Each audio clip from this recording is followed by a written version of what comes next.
چمگادڑ کو اگر سورج نظر نہیں آتا تو اس میں سورج کا تو قصور کوئی نہیں قصور نہیں ہے. ہے، اس میں تو چمگادڑ کی آنکھ کا قصور ہے، تو اس کو نظر نہیں آتا. استغفار ہم لوگ پڑھتے ہیں استغفر اللہ ربی من کل ذنب واتوب الیہ، تسبیح پہ، ہاتھوں پہ، زبان سے. کہ استغفار کی تسبیح نہ ہاتھوں پہ ہوتی ہے، نہ زبان سے ہوتی ہے، نہ دانوں پہ ہوتی ہے. استغفار کی تسبیح آنسوؤں پہ ہوتی ہے. آئے ہائے. استغفار کی تسبیح جو ہے نا وہ صرف اور صرف آنسوؤں پہ ہوتی ہے. جہاں عبادتیں ختم ہو جاتی ہے نا وہاں ندامتیں شروع ہوتی ہیں.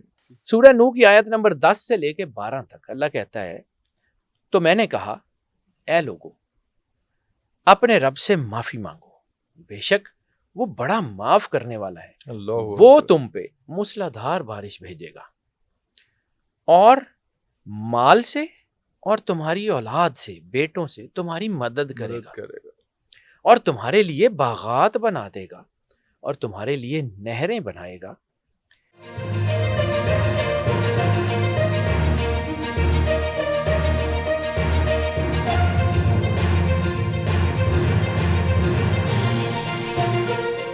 حیدر بھائی رزق کی کتنی اقسام ہے اور کیوں ہمیں سمجھ نہیں آتی ہے، اور ہم کیوں ٹرک کی بتی کے پیچھے لگے ہوئے ہیں، اور کیوں ہمیں جو ہے تسلی نہیں ہوتی، سکون نہیں ہوتا، یقین نہیں آتا، اعتبار نہیں ہوتا؟ نہیں، اصل میں اعتبار کی بات بھی نہیں ہے سر. جب اللہ نے انسان کو بھیجا ہے تو اللہ نے اس کی ضروریات کا احساس تو کیا ہوگا نا. نہیں، آپ کسی فرض کیا، اب چھوٹی سی ایک بات مثال کے طور پہ آپ کسی ملٹی نیشنل کمپنی میں کام کرتے ہیں. اب ملٹی نیشنل کمپنی آپ کو کہتی ہے کہ فلاں ملک میں چلے جائیں، کسی ٹاسک پہ بھیجتی ہے تو پھر آپ کو کیا کہتی ہے، ٹی اے ڈی بھی دیتی ہے، پورا فیسیلیٹیٹ، پھر آپ کو گاڑی، بورڈنگ لاجنگ، یہ وہ سارا اس میں سٹائپنڈ کیا وغیرہ سارا. اللہ جو ہے جب اس نے انسان کو بھیجا تو کیا اس نے انسان کا پورا کوئی خیال نہیں رکھا؟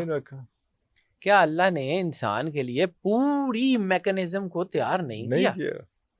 اللہ مطلب نعوذ باللہ ایک ملٹی نیشنل کمپنی جتنا بھی نہیں سوچتا. یہ تو میں کہہ رہا ہوں، پر سانو یقین نہیں آتا نا. اصل میں ہم اپنے اندر سے کمزور ہیں، تھوڑے دل ہیں نا. جب ہم اپنے اندر سے کمزور ہیں تو پھر ہمیں مسائل ہوتے ہیں، پھر ہمیں بالکل مسائل ہوتے ہیں.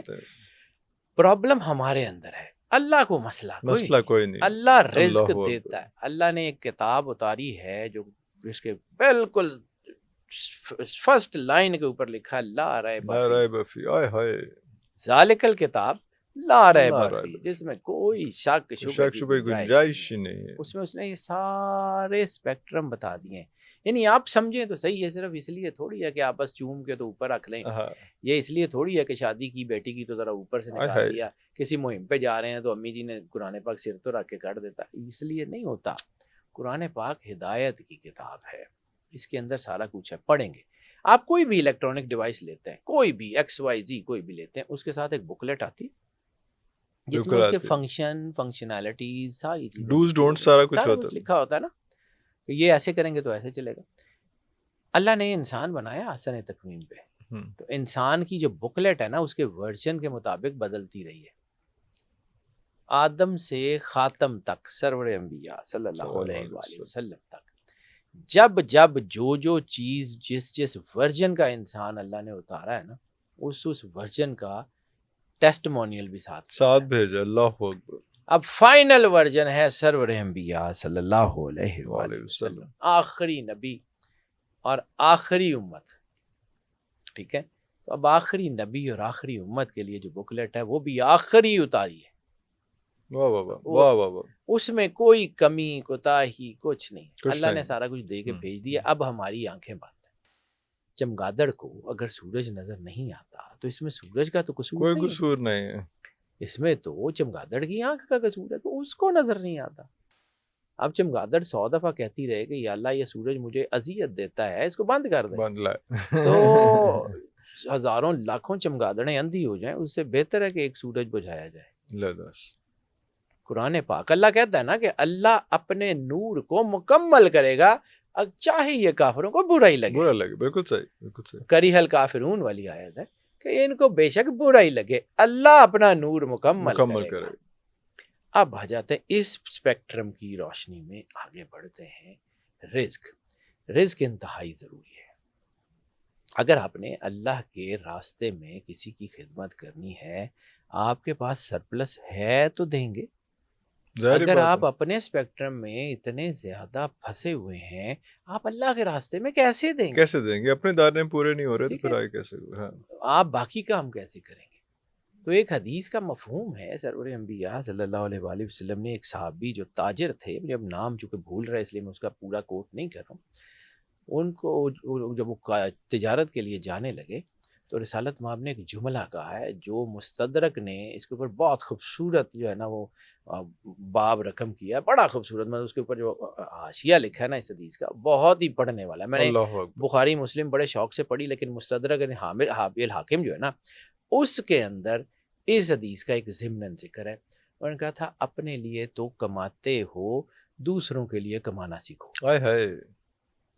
یہ جملہ بڑا خوبصورت ہے، اپنے لیے تو کماتے ہو، دوسروں کے لیے کمانا سیکھو. اللہ اکبر. کہہ کون رہا ہے؟ سرور انبیاء صلی اللہ علیہ وسلم. کہہ کس کو رہا ہے؟ صحابی رسول.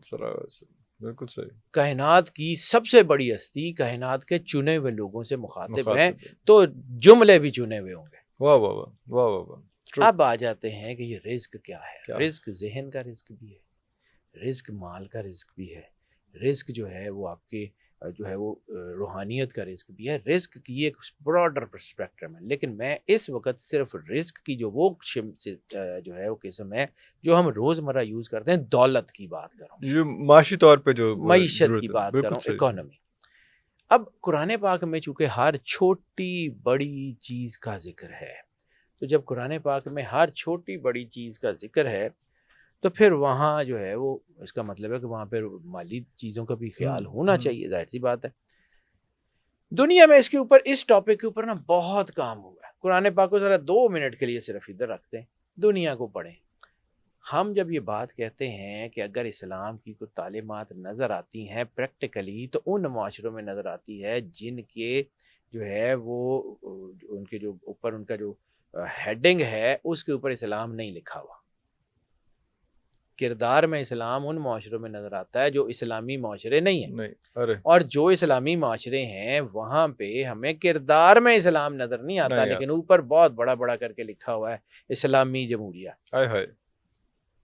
یا اسلامک جو ہے نا وہ مملکت الاسلامی یا جمہوریہ اسلامی. یہ سارا کچھ لکھا ہوا ہے، کردار نہیں. اس لیے مار پڑ رہی ہے. اللہ کہتا ہے میرے پاس خالص ہو کے ہو. ہم اوپر سے تو جو ہے وہ پھٹی لگاتے ہیں اسلام کی، شکل چہرہ سب کچھ وہی، اور کردار وہ علامہ صاحب کا ایک مصرع ہے، اندروں چنگیز سے تاریک تر.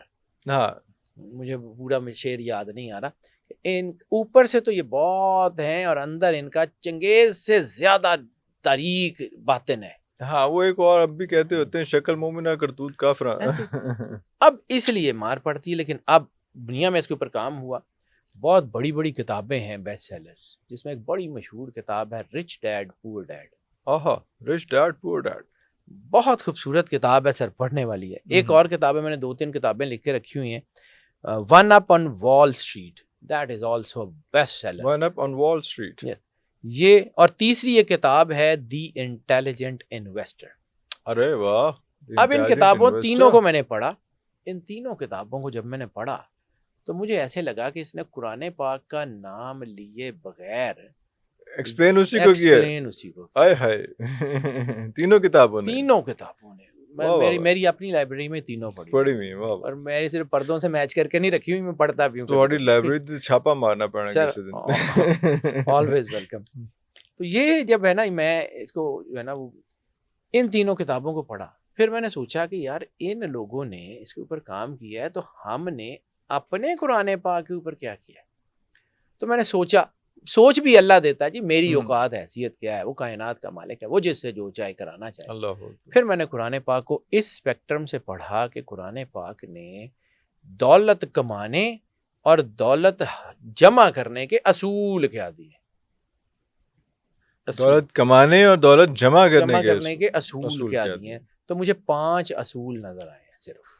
پورے قرآن پاک 114 سورتیں پڑھنے کے بعد جتنی میری عقل سمجھ اللہ نے دی ہوئی ہے، جتنا مجھے اس نے شعور دیا ہوا ہے، وہ دیانتداری سے لگانے کے بعد مجھے 5 چیزیں نظر آئی ہیں. وہ 5 چیزیں آپ سے شیئر کر دیتا ہوں کہ کس وجہ سے رزق آتا ہے اور کس وجہ سے رزق ختم ہوتا ہے. یہ 5 چیزیں ہیں، اس کو سمجھتے ہیں جی، ایک ایک کر کے بات کر لیتے ہیں.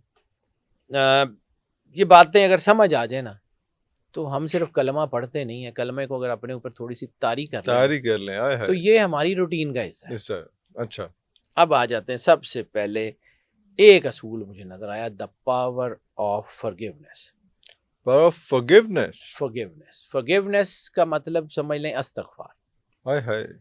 یہ جو استغفار ہے نا، یہ بڑی کمال کی چیز ہے. استغفار ہم لوگ پڑھتے ہیں استغفر اللہ ربی من کل ذنب واتوب الیہ، تسبیح پہ، ہاتھوں پہ، زبان سے. سر میں نے ساری زندگی قرآن پاک، میری چونکہ اسپیشلائزیشن ہی قرآن ایک انرجیز میں، تو میں نے اپنی ساری زندگی تقریباً آدھی صدی تو میں گزار ہی چکا ہوں. تو آدھی صدی میں 10 12 15 سال میں ایک سائڈ پہ کر رہا ہوں، تو 35 سال سے میں اس کے اوپر اسی فیلڈ کا کام کر رہا ہوں. اللہ ٹھیک ہے. تو میں نے اس کو سیکھنے کے بعد ایک چیز سیکھی ہے کہ استغفار کی تسبیح نہ ہاتھوں پہ ہوتی ہے، نہ زبان سے ہوتی ہے، نہ دانوں پہ ہوتی ہے. استغفار کی تسبیح آنسوؤں پہ ہوتی ہے. استغفار کی تسبیح جو ہے نا، وہ صرف اور صرف آنسوؤں پہ ہوتی ہے. جہاں عبادتیں ختم ہو جاتی ہے نا، وہاں ندامتیں شروع ہوتی ہیں. استغفار کا ایک کانسیپٹ قرآن پاک میں لکھا ہوا ہے، میں اس کے اوپر بعد میں آتا ہوں، لیکن میں صرف تمہیدی طور پہ، کیونکہ اللہ نے ایک قرآن پاک میں ایک سیکوینس دیا ہے حضرت نوح علیہ السلام کے حوالے سے. حضرت نوح علیہ السلام نے 980 سال 950 سال سے زیادہ صرف تبلیغ کی ہے. ظاہری حیات ان کی اس سے زیادہ ہے، لیکن صرف تبلیغ کا ٹائم 950 1000 سال کے قریب ہے. اور ان کی امت میں چند لوگ صرف مسلمان ان کے دین کے اوپر آئے، باقی سارے ان کے مخالف تھے. اب اللہ نے وہ تبلیغ کے بارے میں، لیکن قرآن پاک میں حضرت نوح علیہ السلام کی طرف سے ایک چیز جو ہے وہ قرآن پاک میں بیان کی ہے، جو اصل رزق کا طریقہ ہے. اب سمجھیے کہ حضرت نوح علیہ السلام کی جو معیشت ہے وہ ایگریکلچر معیشت ہے، اس کو مد نظر ان کے مقابلے اس وقت. ٹھیک ہے، کھیتی باڑی. سورہ نوح کی آیت نمبر 10 سے لے کے 12 تک اللہ کہتا ہے، تو میں نے کہا اے لوگو اپنے رب سے معافی مانگو، بے شک وہ بڑا معاف کرنے والا ہے. وہ تم پہ موسلادھار بارش بھیجے گا، اور مال سے اور تمہاری اولاد سے، بیٹوں سے تمہاری مدد کرے گا، اور تمہارے لیے باغات بنا دے گا، اور تمہارے لیے نہریں بنائے گا. اور اس میں جو ہے نا، یہ چونکہ یہ نہریں بنائے گا اور یہ سارا اس کے بعد. اب یہ آیت جو ہے یہ بتاتی ہے کہ جو نوح علیہ السلام کا دور ہے نا، اس میں پراسپیرٹی کیا تھی؟ بارش، فصلیں، پانی، مین پاور یعنی اولاد، اور پھر ان کے لیے جو ہے وہ نہری نظام، اس وقت کا اریگیشن سسٹم. ٹھیک ہے. اب اس میں جو چیز ہے کہ یہ جو بارش ہے اس کے بارے میں، اور باغوں اور ندیوں کا کانسیپٹ. اب اس میں اس کی وجہ کیا ہے؟ یعنی اللہ جو کچھ بھی کہہ رہا ہے وہ سارا کچھ اگر حاصل کرنا چاہتے ہیں تو شروع کہاں سے ہوتا ہے؟ استغفار. انسان اپنے اوپر ظلم کرتا ہے. ٹھیک ہے. ربنا ظلمنا انفسنا وان لم تغفر لنا وترحمنا لنکونن من الخاسرین. آدم علیہ السلام. ٹھیک ہے. ہم نے ظلم کیا ہے. اب یہاں پہ ایک اور چیز ہوتی ہے کہ جی آدم علیہ السلام کو تو اللہ نے، مطلب آدم کو بنانے سے پہلے جب اللہ کا ارادہ ہے انی جائل فی الارض خلیفہ، آدم علیہ السلام تو حق پہ ہوتے اگر یہ کہتے کہ مالک تو نے تو فیصلہ مجھے زمین پہ بھیجنے کا پہلے ہی کر لیا تھا، تو یہ گندم کا یا ایپل کا یا کیا یہ مسئلہ ایسے میرے ذمہ کیوں لا رہے ہو کہہ دیتا. تو اللہ پر نہیں، ایسا نہیں. ٹھیک ہے. تو اللہ جو ہے وہ حق پہ جانب ہے، اللہ اس کو کرتا ہے. لیکن آدم علیہ السلام کی کنڈکٹ کیا ہے؟ پتہ ہے گناہ نہیں ہے، پھر بھی ہاتھ جوڑ دیے. پتہ ہے کہ نہیں کیا ہوا، پھر بھی ہاتھ جوڑ دیے، مالک معافی دے دے، مہربانی، غلطی ہو گئی. اپنی غلطی نہ ہوتے ہوئے بھی تسلیم. اللہ اکبر. اس کو سمجھیے، اپنی غلطی نہ ہوتے ہوئے بھی استغفار کہ مالک تیری مہربانی، صبر کر، مہربانی کر لے. یہی طریقہ ہے. اب اس کا ایک طریقہ قرآن پاک میں، جہاں سے میں نے کہا تھا کہ رسالت مآب سرور انبیاء صلی اللہ علیہ وسلم کی امت کو ایک طریقہ سکھایا گیا.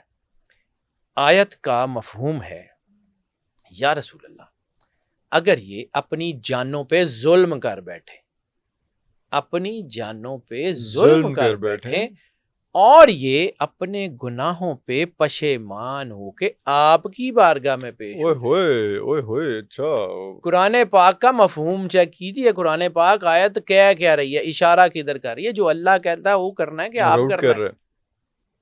اللہ کہتا ہے کہ یا رسول اللہ اگر یہ اپنی جانوں پہ ظلم کر بیٹھیں، قرآن عبدالآباد تک کی کتاب ہے، تو عبدالآباد تک جب تک انسان آئیں گے یہی طریقہ ہوگا.